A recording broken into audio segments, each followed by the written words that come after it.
Welcome to Chillin' 101. We hope this video helps. You start by preparing both accounts so the sync will work smoothly. Sign into your Outlook account and enable IMAP access. This allows Gmail to fetch messages.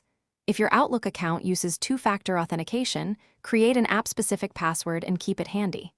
Then, open Gmail and go to Settings to add an account. You need Outlook server details like IMAP and SMTP. Once done, you'll be ready to connect. Make sure you have both passwords ready. You now add the Outlook account in Gmail so messages arrive in one inbox. In Gmail settings, choose Accounts and Import, then add a mail account and type your Outlook address. Select Import Method. IMAP is preferred for two-way sync. If prompted, switch to manual server settings.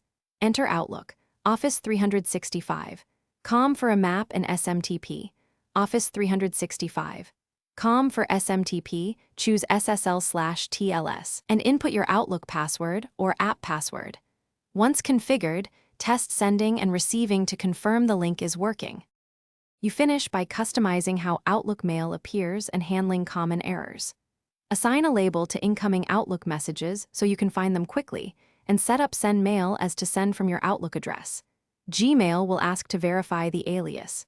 If sending or fetching fails, recheck SMTP/IMAP ports, ensure SSL/TLS is enabled, and use the app password when two-factor authentication is active.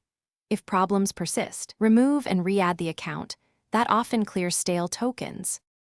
Thanks for watching. Consider subscribing if we helped you.